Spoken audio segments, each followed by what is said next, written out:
Rar, soy Rina. Recuerden que si quieren más videitos de ese estilo, tienen que dejar su apoyo y de paso se los voy a agradecer mucho, mucho, mucho. Sin más preámbulos, vamos con el video.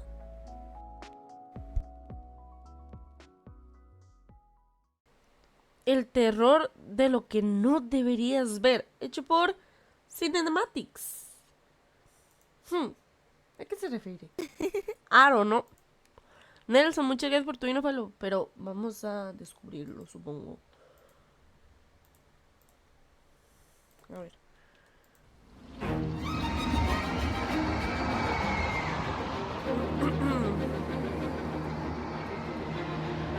Siempre tuve una extraña fascinación por algunos paseos en parques de diversiones. No tanto por las montañas rusas que giran en círculos hasta marearte, sino aquellas que son temáticas, las que tratan de meterte en un entorno específico, como hacerte sentir que estás abajo del agua, que estás viajando en el medio de un bosque, o, por qué no, en el espacio. Y de estas atracciones vi varias, pero todas siguen un esquema parecido. Empiezan a cielo abierto, dándote la bienvenida con un cartel ancho en plena luz solar o lunar, aceleran despacio, y de un segundo a otro, sin darte la posibilidad de pestañear, te sumergen en un túnel, en el que ya no tenés contacto con el exterior, pero donde ahora hay luces hermosas que decoran las paredes y los techos. Disney tiene uno de esos. Es cierto. Es una montaña rusa, pero es temática. Se llama Space Mountain, o por su traducción, montaña espacial. Claro. Adivinaron, va de un viaje en el espacio. No importa que tanto irradie el sol en un verano caluroso, entrar a este lugar se siente como entrar a una estación futurista, decorada con luces de neón azules que dan vuelta por toda la arquitectura. Cada coche es individual y minimalista, no es la gran cosa, pero todos mantienen la esencia de ese ambiente espacial, ¿no? Claro. Después de una advertencia y de ver a la gente pasando por el pasillo exterior, entras en un túnel oscuro al principio y con un efecto de luces después. A la verga. Unos carteles a la izquierda indican cuánto tiempo falta para el lanzamiento, mientras ves a dos astronautas de cabeza trabajando en la nave, a merced de la falta de gravedad. Y después de esta sección de luz verde, llega, para mí, uno de los mejores momentos del paseo. What the fuck?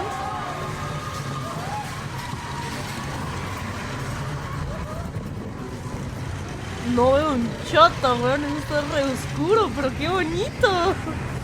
Me imagino que debe ser súper hermoso. Las imágenes no son del todo claras por la poca luz que puede captar el sensor de la cámara y por el movimiento de los carros, pero se entiende que viajas en el medio de las estrellas, en el medio de las galaxias, a una velocidad que ni siquiera parece posible. Space Mountain es probablemente uno de los paseos más atractivos relacionados a esta temática. En cada parte tiene un diseño visual y sonoro que se complementa de una manera que hace que tu cerebro se confunda y diga: hey, hace unos segundos atrás yo estaba en un parque de diversiones. ¿Dónde estoy ahora? Tengo un dato para darles. Una información secreta que nadie puede saber. No soy superdotado, no soy el más inteligente del planeta, pero esto no es el espacio en realidad. Ya lo sé, no hace falta que me aplaudan, pero gracias igual. ¿A qué voy con esto? A que antes de llegar a lo que parece ser la parte más inmersiva del trayecto, esto es en realidad lo que está pasando.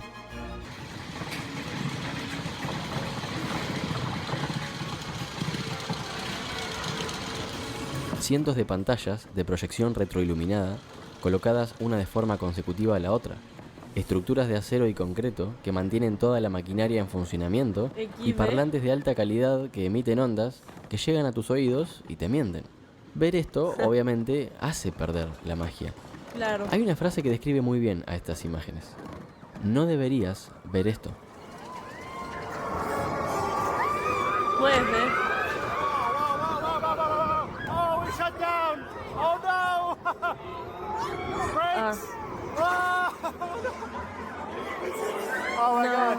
We did it! We shut down! Me lo jodieron todo, claro. Oh shoot! Claro. Please remain seated as your flight will continue in a moment. Claro, me imagino. Le jodieron toda la experiencia. Es probable que esto te genere confusión, porque el detrás del armado de Space Mountain está lejos de generar miedo. Pero sí es un caso válido para el tema del que voy a hablar hoy. Vamos por parte.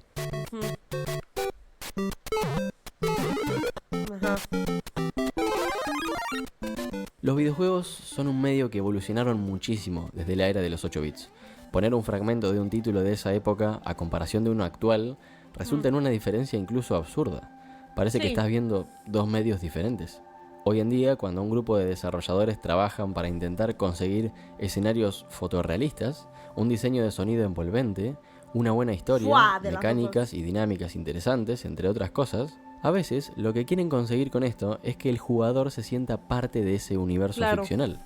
Y digo videojuegos porque son un ejemplo perfecto para introducir este tema y ya vamos a ver por qué. The Backrooms. Red Dead Redemption 2 fue un punto clave en la historia del gaming. Y no hace falta explicar por qué, ¿no? Ya todo el mundo habló de esto. Ya todo el mundo habló de sus detalles relacionados al realismo, de su hermosa ambientación sonora y de sus paisajes a los que dan ganas de sacarles una captura de pantalla con cada minuto que pasa. Ya todo el mundo habló sobre lo vivo que se siente su entorno, el mismo entorno en el que podés encontrar una secta en el medio de un bosque, un ladrón robándole a un pobre tipo o un ave robándole un pez al agua.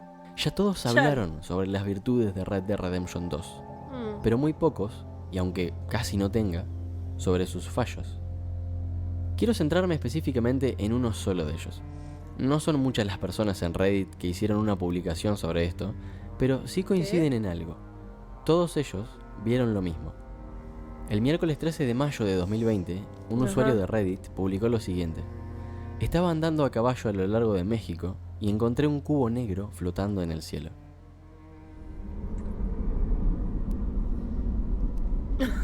XD, alto fallo. El resto de los usuarios también publicó estas otras imágenes.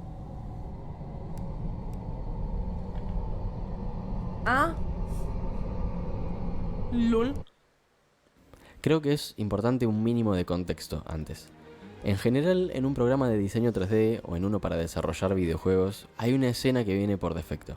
Una escena predeterminada como, por ejemplo, un cubo, una lámpara y una cámara, para que el usuario pueda empezar a trabajar rápido. O en el caso de un principiante, para que empiece a familiarizarse con la interfaz. O también para simples pruebas.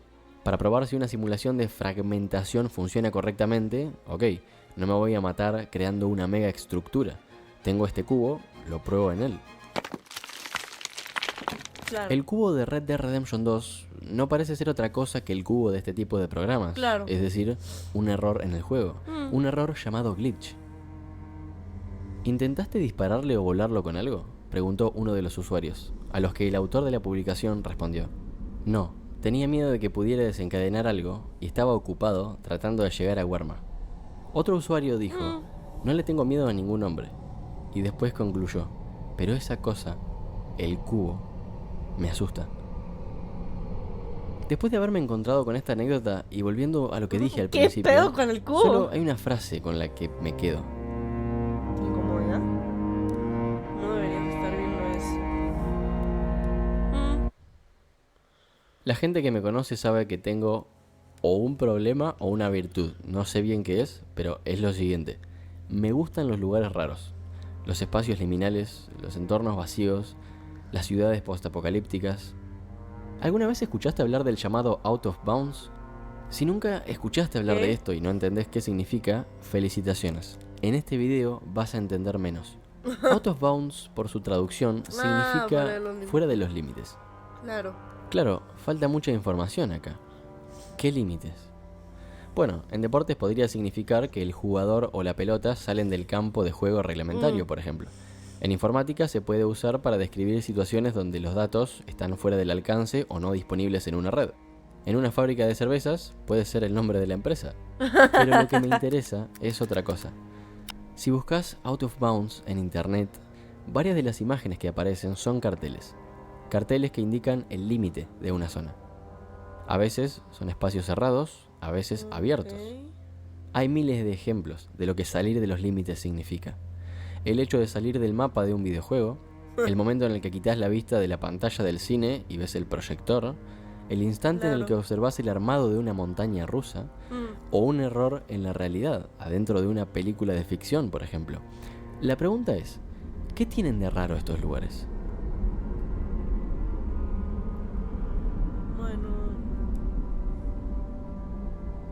Una vez le pregunté a un empleado de comida rápida, ¿qué siente usted al ver lo que hay detrás de este restaurante?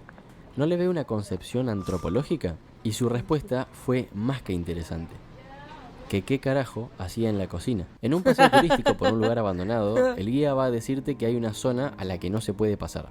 Claro. Ya sea por cualquier cosa, peligro radiactivo, animales peligrosos o algo que no esté incluido en esa experiencia. Claro. El fuera de límites es esa zona. Muchas veces estuve en este estilo de recorridos. Tristeza. Un grupo reducido de personas siendo guiadas por alguien en un museo, por ejemplo. Algo muy simple. Y cuando uno se desviaba del camino y quería entrar a alguna habitación donde la puerta estaba entreabierta y de la que emergía un poco de luz, cuando alguien quería ver qué había detrás de una estructura o de una zona tapada con cortinas, el guía lo frenaba y le decía simplemente: perdón, no se puede ir por ahí, te diría que prestes atención al paseo, pedazo de subnormal. Esto me generaba una curiosidad tremenda. ¿Por qué no se puede ir a ese sitio? ¿Qué hay detrás de ese recorrido que no se puede ver? Suena estúpido, pero sin darme cuenta, estaba creando una obsesión con esta clase de zonas. Son simples lugares, está bien, solo para pero empleados, en muchas personas, aunque te parezca solo raro, personal generan autorizado. sentimientos interesantes. Como es habitual, hice una encuesta en mi cuenta de Instagram enseñando esta imagen y preguntando qué sensaciones les generaba la idea de pasar al otro lado de esa pared. Las respuestas, como siempre, fueron más que sugestivas. Superliminal es un gran ejemplo de fuera de los límites.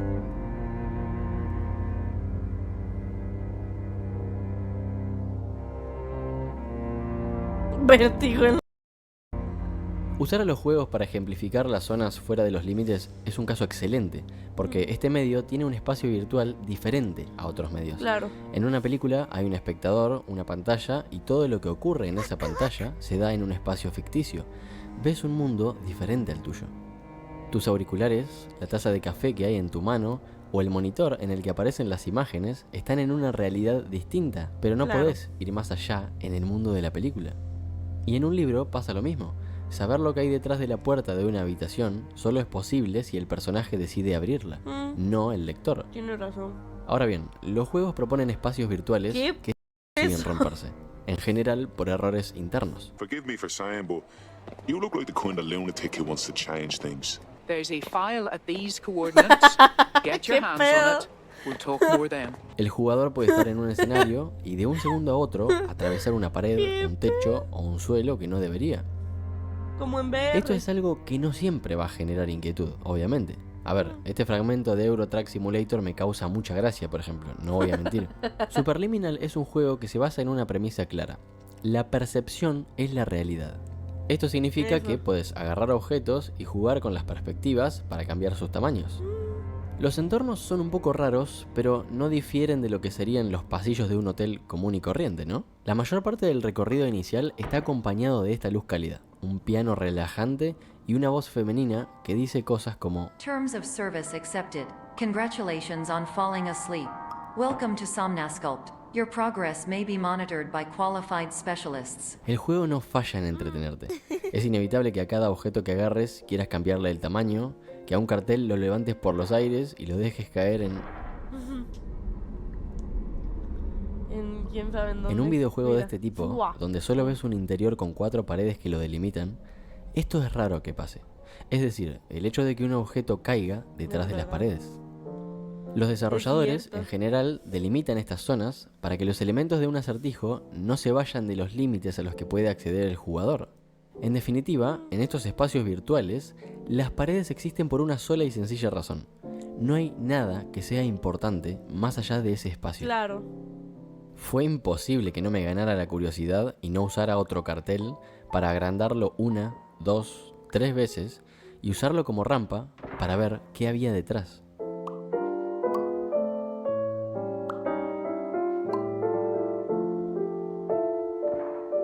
Ajá, mira, pues. Y le cambia, es cierto, le cambia el sonido.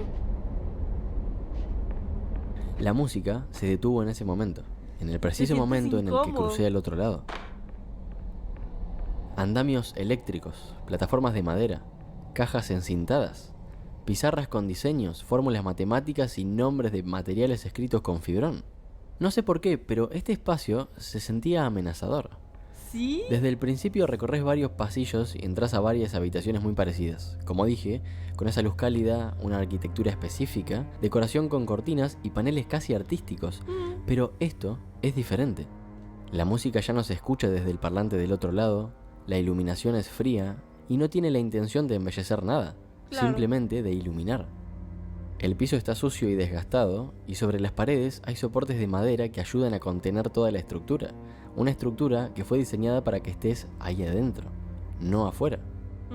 Claro, esto sí fue construido a propósito para el jugador, pero no para el protagonista de la historia. Y ya hablaremos de nuevo sobre esto más adelante. Cuando era más chico, esta idea me resultaba inquietante, pero al mismo tiempo me daba una curiosidad tremenda. En Motocross Madness 2, cuando subías a la montaña más alta y querías avanzar hasta el fondo, el propio juego te expulsaba por los aires. Obviamente siempre me causaba gracia, pero muchas veces intentaba encontrar la manera de pasar esos límites, y lo único que conseguía era salir volando una y otra vez. Me mataba la curiosidad de saber qué había más allá de esa región, y no entendía por qué, pero nunca me permitían verlo. Es como el Genshin, como las zonas de liminales del Genshin.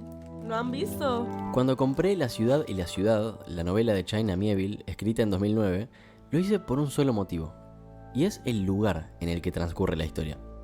Acá va. Todo ocurre en dos ciudades que existen en el mismo lugar del mapa. Este es un concepto muy raro y posiblemente te estés preguntando lo mismo que yo me pregunté. ¿Cómo es posible? El protagonista es un detective llamado Borlu que investiga el caso de asesinato de una mujer en plena ciudad de Bessel. La mujer, a la que mataron de una manera muy cruel, y fue encontrada en una de las rampas de una pista de patinaje. Borlu revisa la escena del crimen con su equipo, saca algunas conjeturas y se retira sin muchas explicaciones. Las primeras descripciones que hace el detective, que llaman la atención, son sobre los límites de la urbanización. Dice que en cualquier momento hubiese podido encontrarse en cualquier parte. Explica que en un momento ve a una anciana que camina lentamente y cuando la observa concluye que por la ropa que lleva, la postura y la manera de caminar, atentos a esto, ella no está en la misma ciudad que él. ¿Qué? Por último, dice, no debería haberla visto. Y después ambos apartan la mirada rápidamente y de forma nerviosa, para dejar de prestarse atención. La cuestión es, en algún lugar de Europa están las ciudades Bessel y Ulcoma, dos localidades vecinas que son el objetivo de partidos políticos. Los nacionalistas, por ejemplo, intentan destruir a la ciudad rival y los unionistas quieren convertir las dos ciudades en una sola. Pasar de una a la otra es un viaje no solo físico, sino también psíquico. Basta con prestar atención o ser consciente de objetos o personas que se encuentren en la otra parte. Para que veas lo que esto implica, hay muchos ejemplos. Existe un café llamado Doppler Café, que es uno musulmán y otro judío, alquilados en el mismo terreno, que tiene cada uno su cocina, pero que comparten el mismo nombre, el mismo cartel y la misma extensión de mesas. La narración dice, venían grupos mixtos, saludaban a los dos propietarios, se sentaban juntos, pero a cada lado les servían la comida permitida según la zona en la que se encontraban. ¿Qué? En esta zona hay leyes. El viaje hacia la otra ciudad está prohibido a menos que saques un permiso. Es un delito terrible ver las cosas de la otra localidad. Y dirás, eso es estúpido si están en el mismo lugar.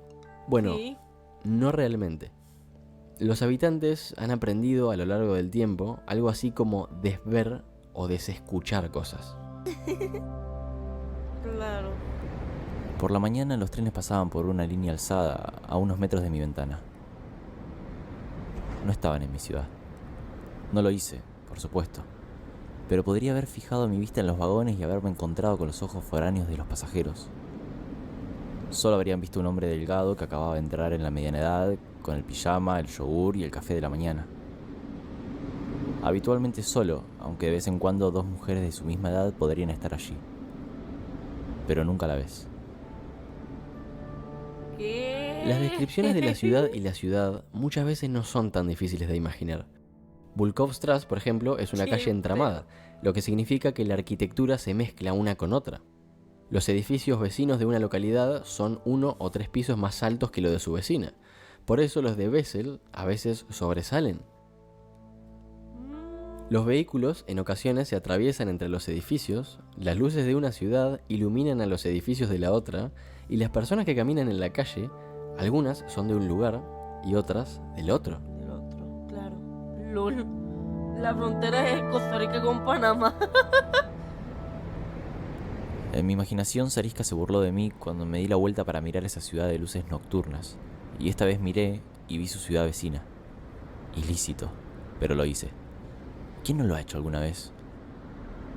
En la calle al menos uno de los peatones, y lo sabía por la ropa que llevaba, por los colores, por la forma de andar, estaba en Bessel. Dirigí la mirada a las vías del ferrocarril que estaban a unos cuantos metros de mi ventana y esperé, como sabía que ocurriría en algún momento, hasta que apareciera un tren. Miré a través de las ventanas iluminadas que pasaban a toda velocidad y a los ojos de los escasos pasajeros, de los cuales solo unos pocos me vieron a mí, y se quedaron alarmados. Fue un crimen fugaz, y no por su culpa. Siempre quise vivir en un lugar donde pudiera haber trenes extranjeros. Para Borloo parece imposible encontrar información de la víctima, aquella mujer que asesinaron en la pista de patinaje. Nadie la conoce ni sabe nada de ella, a pesar de que pegaron varios carteles con su foto en diferentes partes de la ciudad. Pero, y esto es al comienzo de la historia, algo ocurre el lunes siguiente a que encontraran el cuerpo. Una noche, el protagonista recibe una llamada de un desconocido que estaba en Alcuoma. Su voz suena entrecortada y se mezcla con la lluvia que no deja de caer.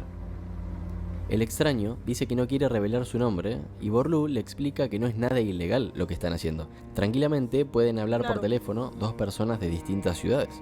Eso no está prohibido. Pero no sabe lo que voy a decirle, se preocupa el extraño. No sabe lo que voy a decirle, repite. El hombre dice que conocía a Mayra, la víctima. Esa es la primera vez que la nombran. Que si a ella la mataron, es posible que él esté en peligro y muchas de las personas que conoce también. Y le da información a Borloo. Le dice a dónde ir y a quién perseguir. Acá está lo trágico de todo esto. El desconocido vio los carteles donde estaba la foto de aquella mujer. Los carteles estaban en la ciudad de Bessel, no en Alcuoma. Haberlos visto, haberles dado esa información al protagonista y que Borloo ahora se adentre en esa investigación es un absoluto delito. Sobrepasa los límites permitidos. Por último, y como si fuera poco, ¿existe alguna probabilidad de que la mujer a la que asesinaron no estuviera realmente en Bessel? Claro, sino que fuera de la otra ciudad. ¡Lol! ¡Qué interesante! La ciudad y la ciudad plantea un lugar que es absurdo para nuestra comprensión. No es una historia de terror realmente, pero sí que da algo de miedo el hecho de pensar en las consecuencias de cruzar la frontera. Hay cosas que entran en tu campo de visión a las que no tendrías que prestarles atención. Con práctica y el tiempo, la gente ha conseguido desver personas, desver edificios, desescuchar conversaciones de gente de la otra ciudad que pasa por al lado en la misma calle. Pero siento que igual acá se vive con un poco de miedo. Con un poco de miedo de ver lo que no deberías ver. No importa qué tanto conozcas el terreno prohibido en el que vas a entrar. Siempre va a existir algo sobre lo que no tenés control y es el peligro que vas a correr cuando entres.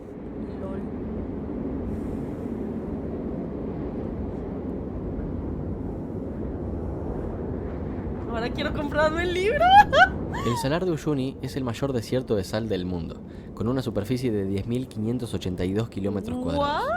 Está situado en el oeste de Bolivia y es un yacimiento lucrativo para extraer sal y litio. Pero no es eso lo que me importa. Lo que más me impacta de este lugar es otra cosa, y creo que es mejor que lo veas por tu cuenta. A ver. El canal Pablo Impo.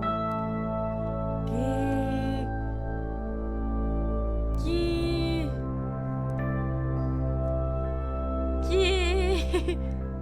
¡Variedad!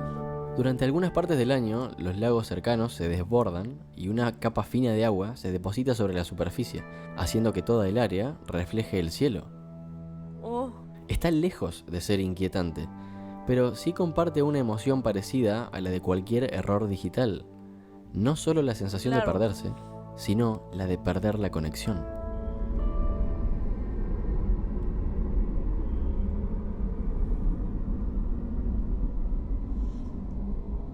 Varias personas ya hablaron sobre esto, pero The Curious Judge hizo un ensayo excelente en el que menciona un ejemplo sobre The Stanley Parable que explica muy bien a lo que me quería referir con esto. Para quienes no lo conocen, The Stanley Parable es un juego que va sobre un hombre llamado Stanley que en uno de sus días de trabajo se da cuenta de que no hay nadie en las oficinas. Solo suena la voz de un narrador que va dictando cada cosa que se supone que él debería hacer. Cuando el narrador dice que Stanley sube las escaleras hasta la oficina de su jefe, esto es lo que ocurre. Coming to a staircase, Stanley walked upstairs to his boss's office.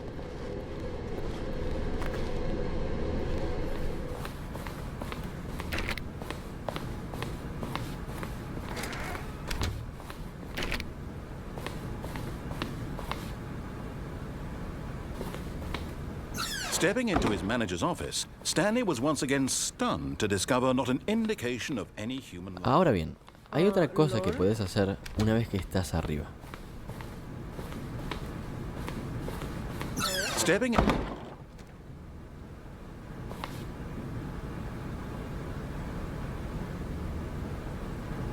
La voz del narrador ya no se escucha y se siente como si hubieras roto las reglas del juego.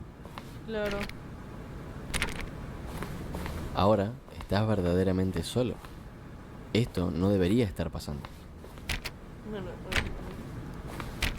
Lo único que queda por hacer es retroceder y visitar los pasillos que atravesaste y las salas a las que entraste hace unos minutos. Sin embargo, hay una puerta que da a una oscuridad absoluta que antes estaba cerrada. Ay,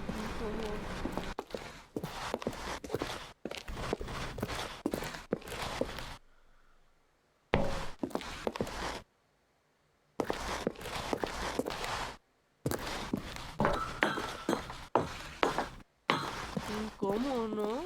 Esto te deja en un bucle sin salida. No hay más. ¿Es esto intencional? ¿Es esto lo que pensaron los creadores? La verdad no lo sé y es ahí donde reside esa inquietud. Cuando un desarrollador hace un video explicativo mostrando lo que hay detrás de Iron Lang, está explorando áreas fuera del juego, mostrándote cómo está construido. Pero esto no inquieta porque su intención es simplemente explicativa. Sin embargo, cuando salís de los límites que el creador estableció, la cosa se vuelve incómoda porque estás haciendo algo prohibido. Estás viendo cosas que no deberías ver, creando situaciones que se supone que nunca deberían haberse creado. Porque ahí, justo en esas situaciones, es cuando estás verdaderamente solo. LOL.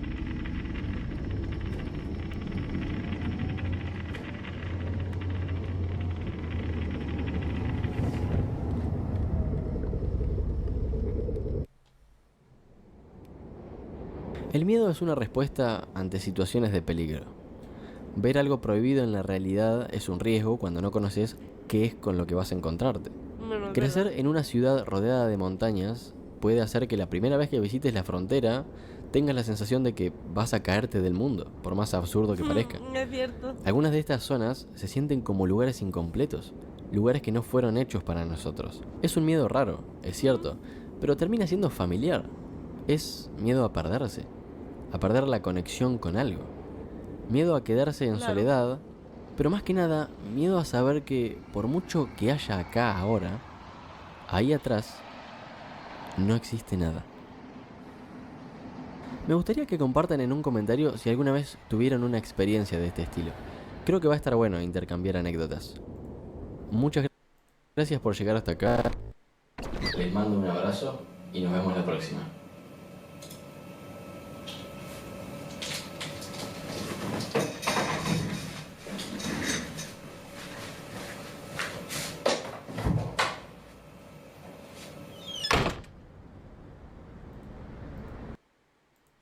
¡Qué sensación más incómoda!